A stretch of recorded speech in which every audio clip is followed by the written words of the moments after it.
Nora just thought it would be, just think it's so funny that I'd never tried marijuana. And she just think it's so funny. So she made, and she knows I love chocolate brownies. So she made chocolate brownies. She's like, look, Kristin, I made chocolate brownies. I was like, oh, thank you. Welcome to Keep It, Cricket Media's show about pop culture and politics and what happens when they smack into each other at an alarming speed. I'm your host, Ira Madison III, a television writer and Fall Out Boy fan. I'm Louis Virtel. I'm a TV writer and Jane Fonda historian. And I'm Aida Osman. I'm a TV writer and alleged comedian. Let's get into it. Our guest today is a Tony and Emmy Award winner, aside from being an icon, who was not satisfied with half an EGOT. So she wrote a picture book called What Will I Do With My Love Today? And between her award-winning and book publication comes a second book, My Moment, 106 Women on Fighting for Themselves, coming out in May. Please welcome Kristin Chenoweth, who is doing far too much. Please stop. I need a rest. It's so exciting to have you here, mostly because I feel like you have been the soundtrack to some of my greatest triumphs. When I go through either a heartbreak or a triumph, I listen to you singing "Thank Goodness" from Wicked. That song works for both moments, and I truly will put it on repeat and let my emotions take me somewhere else. Thank you, because that is the song for me too, and it kind of, I don't know, not get skipped over, but I can't believe you just said that. That's one of my favorite songs on the show. Thank you for saying that. Well, thank you for singing it.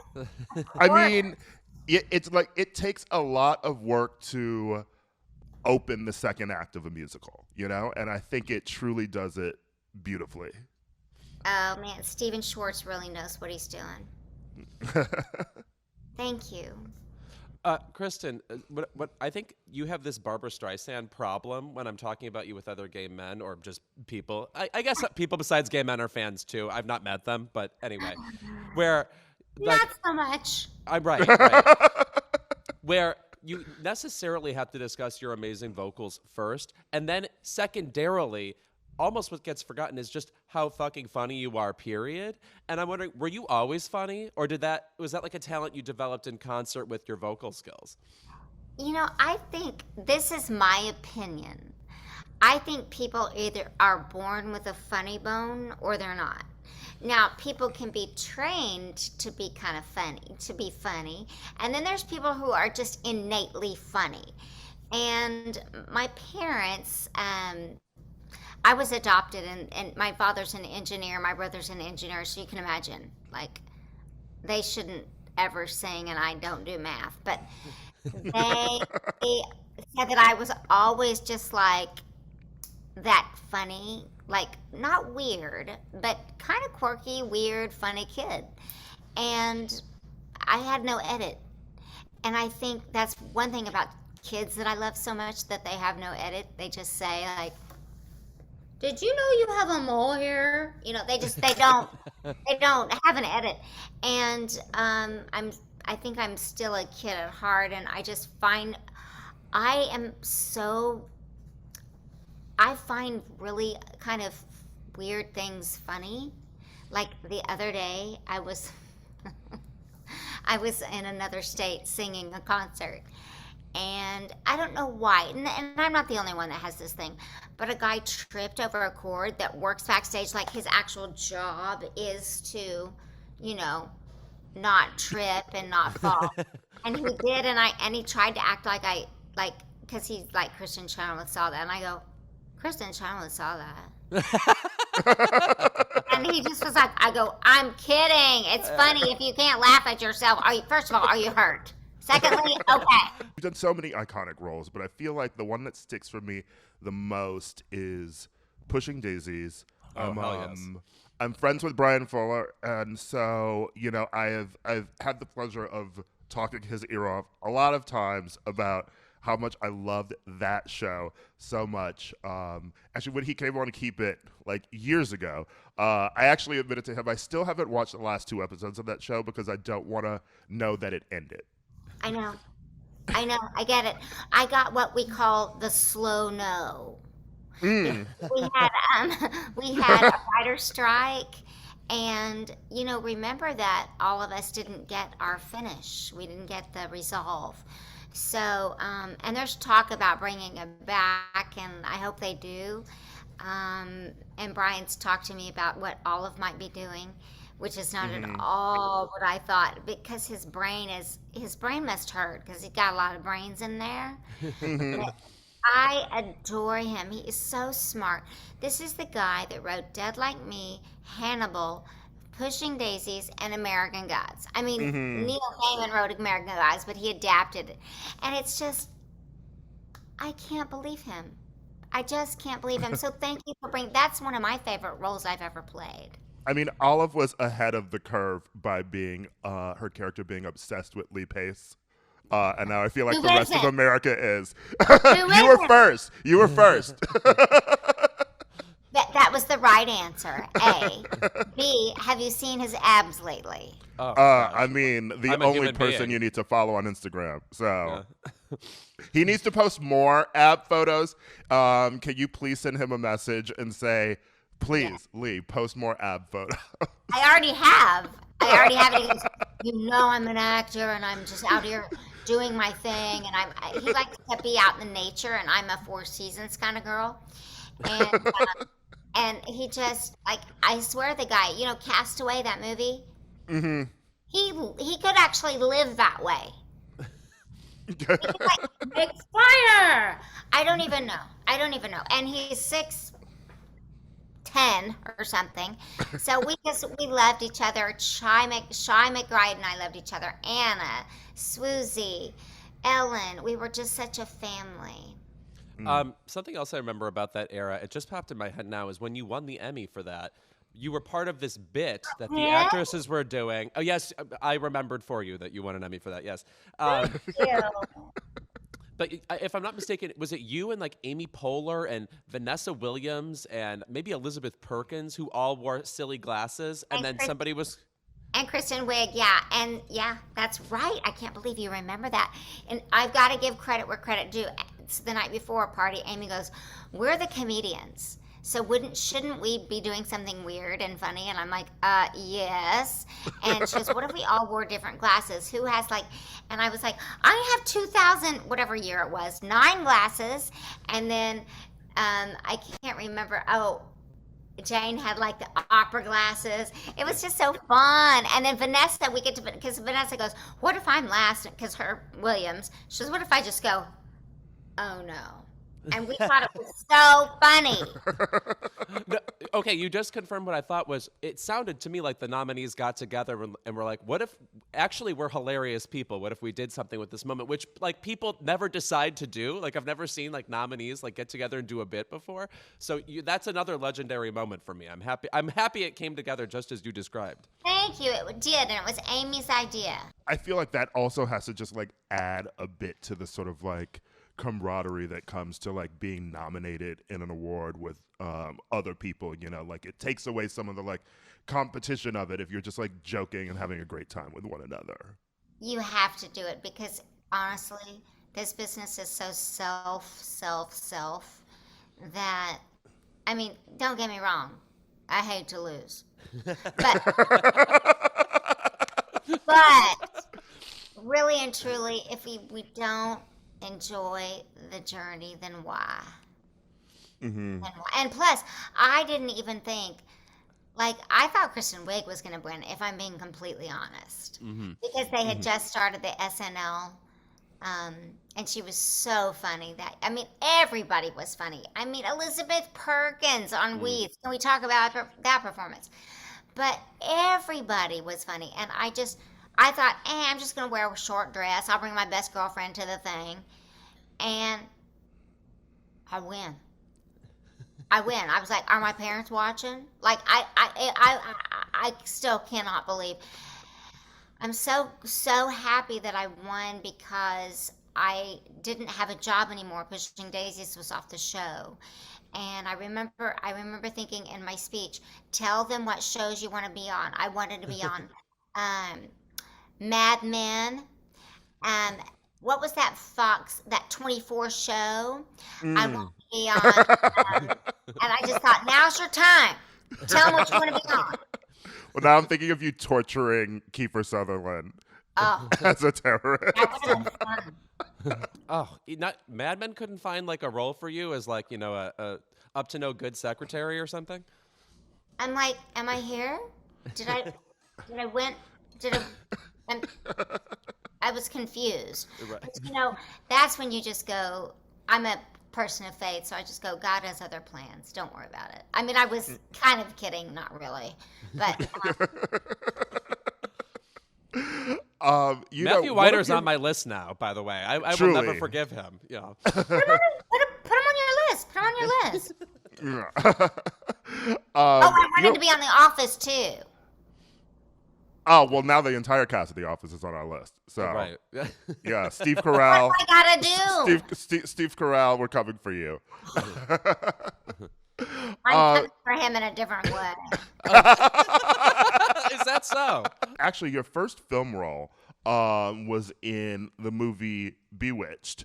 And you had the pleasure of being directed by Nora Ephron in one of her last films. What was it like working with her?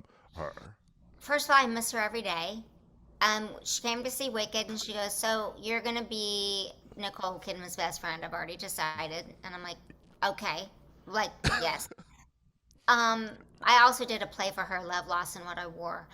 But what I miss the most about her, if I may, I miss her advice. For example, she said, you need to get out of the sun. You're going to age yourself. Nora, one time there was a picture of me in the New York Times, and it wasn't flattering. They happened to catch me in a bad. She called me and she said, have you seen the Times? I said, no. And she goes, don't. I miss Nora because she was a truth talker, and I know that she loved me no matter what. I remember one time she said, why do you want to be in movies when you can do what you do, like, Broadway and opera and stuff? And I said, why do you want to write books? And, like, why do you want to do movies if you can do what you do, Nora? It's the same thing. But we learn from each other. I miss her. She's still in my phone. A way you are constantly in my ear is I listened to it's from your first solo album, your version of My Funny Valentine. And I feel like when people like you cover iconic standards, song. Oh, yeah. Well, I mean, just also, By what I love you. about My Like, Funny iconic Valentine. cover. Oh, yes. I mean, and the lyrics, by the way, to me still are hilarious. It's a song about someone reading somebody else, being like, it's like the shadiest of song standards. And I was wondering, like, do you take particular pleasure still in singing these, like, gigantic and very old songs? Because I feel like nowadays you're really associated with the new kind of quirkier musical theater style. Do you like returning to those old standards?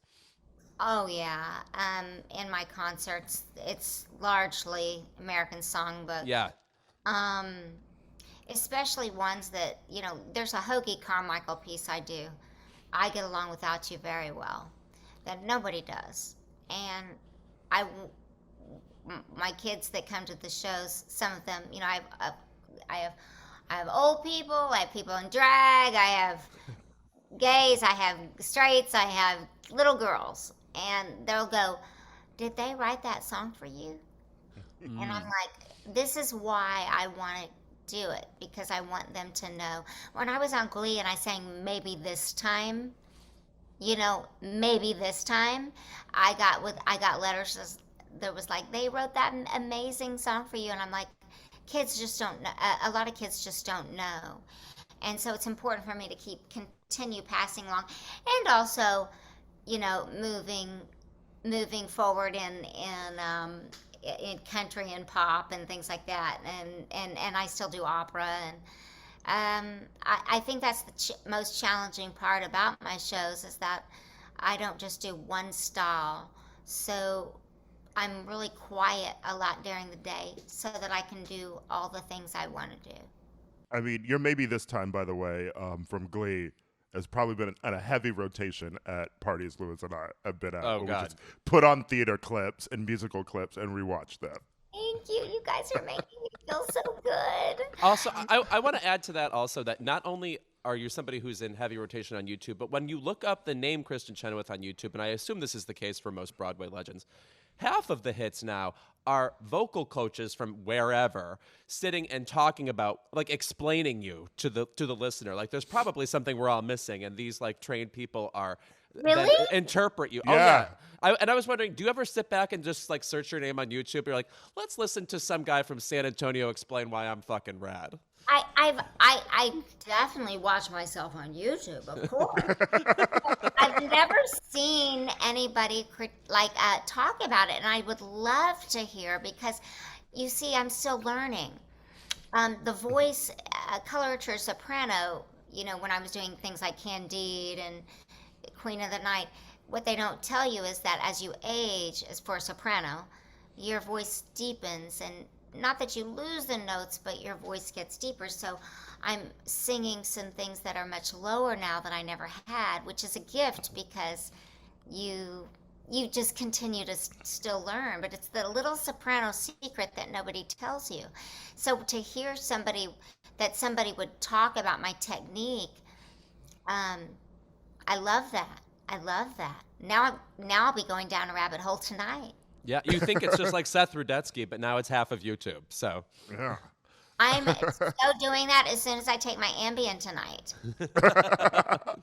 I mean, well, even speaking of you being a soprano, I mean, I know we all know you from your work with like Steven Schwartz, but when you sang at Sondheim's 90th birthday celebration, the virtual one, I was thinking like, I can't even really recall you doing a Sondheim show. Is that something that like is that something that like you have you like always wanted to do, like right now?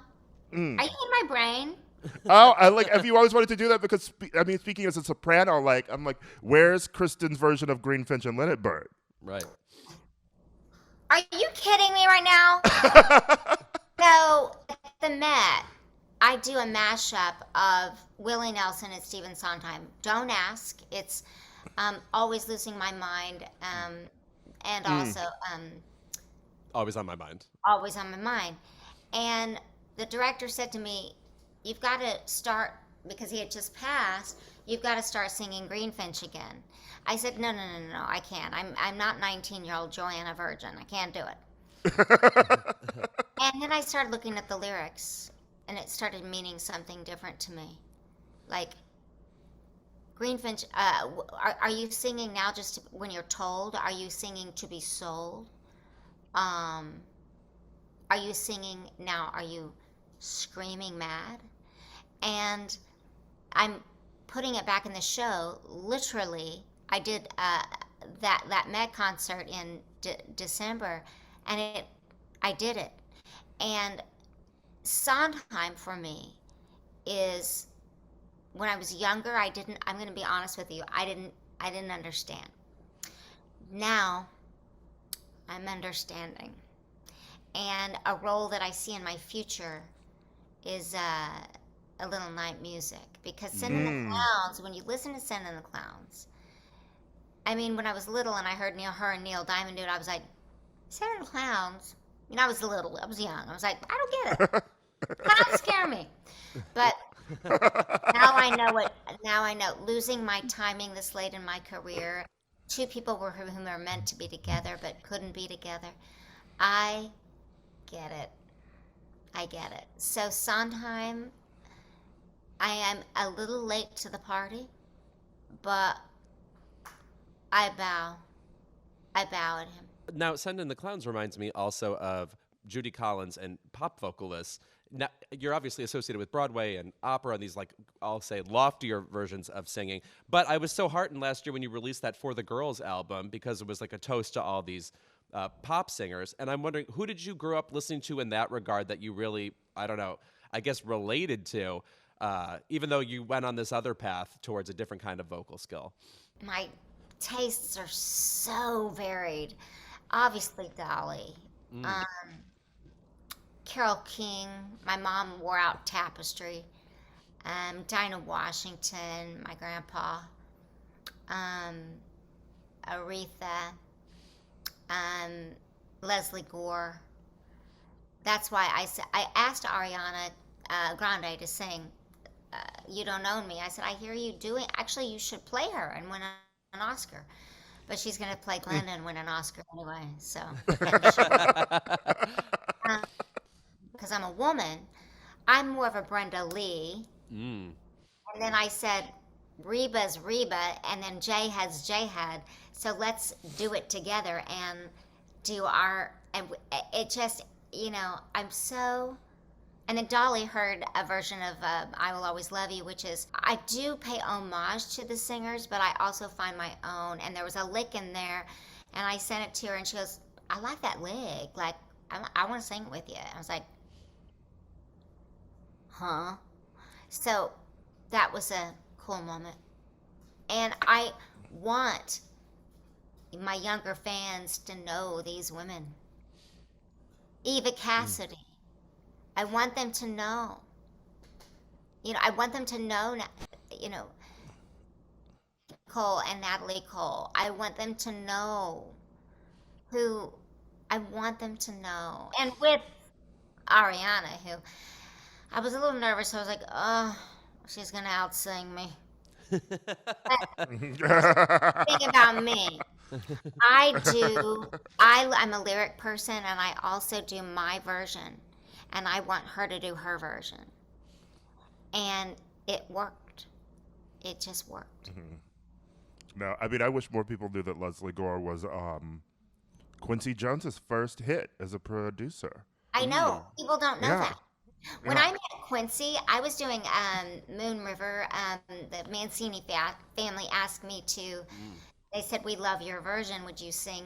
He was being honored at the Amundsen in L.A. And Ginny Mancini said, would you sing and John Williams conduct? I'm like, So, fine. Quincy Jones is backstage. And I'm like, do I be it?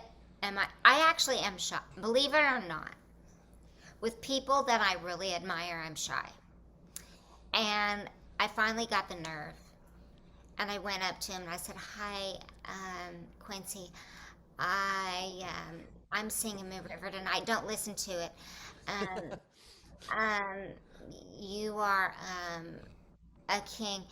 And I'm not even going to ask you for your picture or anything because I just want to have this memory.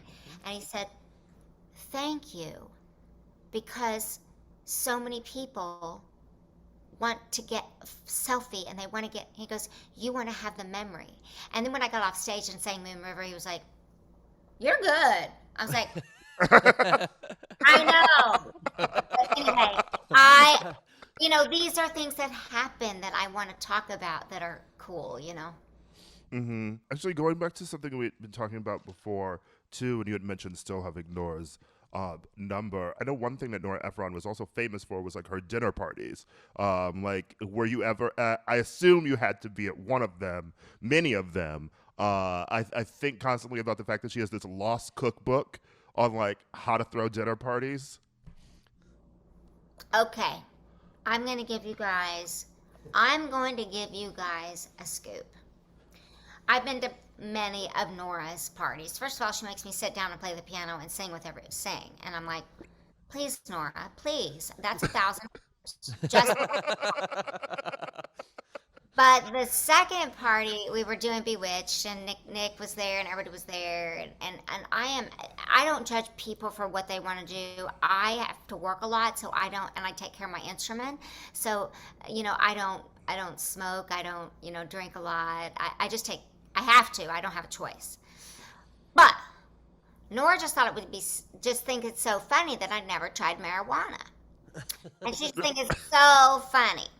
So she made, and she knows I love chocolate brownies. So she made chocolate brownies. She's like, look, Kristin, I made chocolate brownies. I was like, oh, thank you.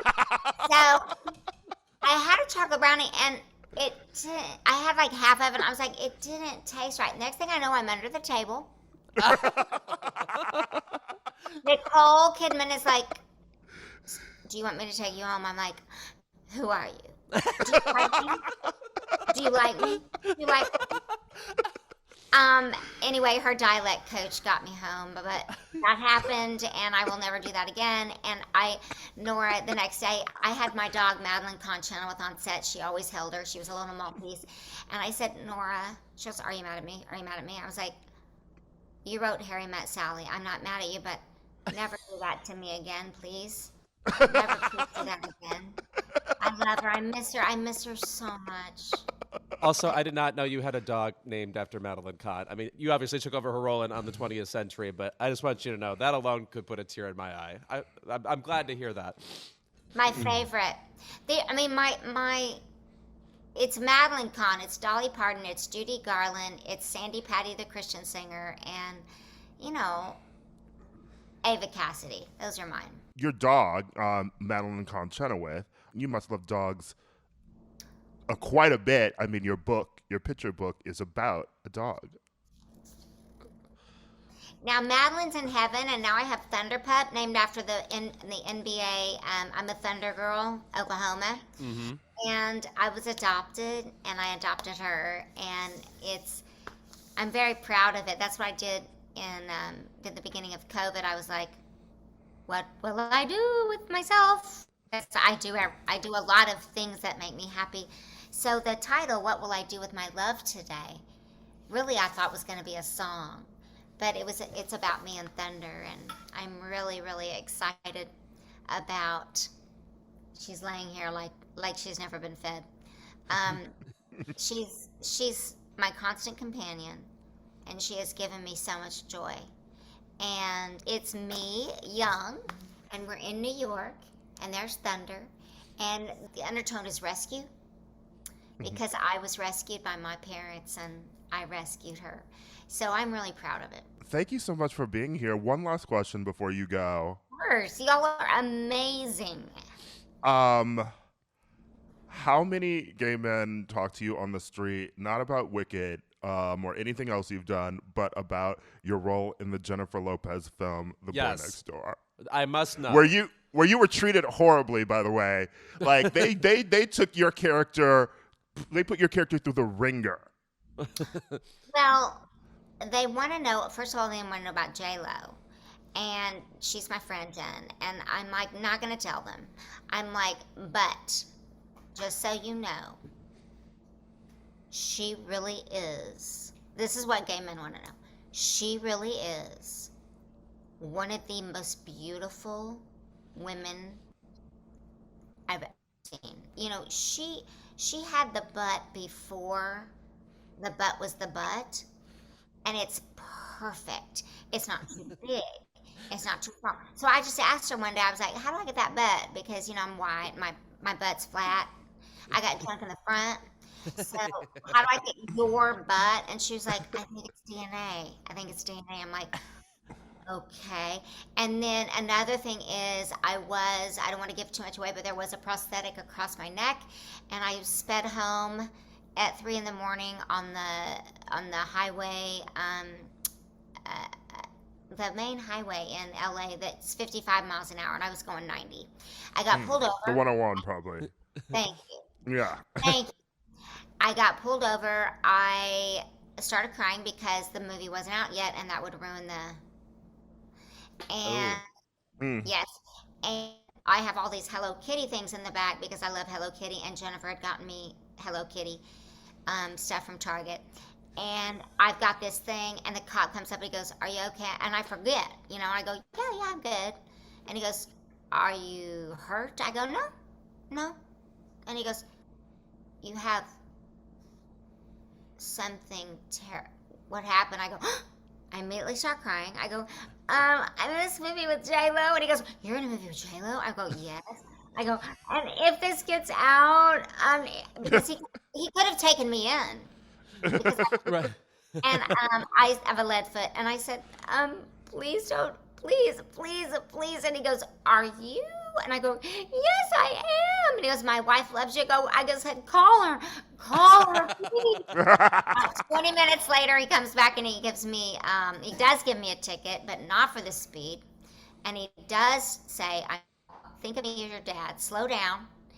And, if you could get me a Jennifer Lopez autograph, maybe. I am loving that you have a lead foot, by the way. That's like LOL. Oh, I'm Cameron Diaz at my best friend's wedding. What a thrill to have talked to you today. And I just want to make a shout out to the song Happiness from your good man, Charlie Brown, that I feel like will forever be underrated. Like, I don't know, like everybody loves that song. And yet when it comes up, people are surprised to bring it up in the musical theater canon, I feel like. Oh, why? Yeah. Why? We need happiness. We need happiness. Happiness is having an ice cream, climbing a tree, knowing a secret. I Such love a pleasurable song. Thank you for Yeah. And thank you all both for knowing my work. Not everybody, when you get interviews, sometimes they don't go this way. I appreciate your knowledge. I've worked my butt off, and I see that you have too, and I thank you for that. Oh, that's good so Lord. sweet of you. That's so sweet of you. Thank you for being here. I mean, we make it a point to truly only interview people who we're either fans of or interested in their work so that we can become bigger fans of them. So it was really an honor having you here today. Yeah, same. Right back at you.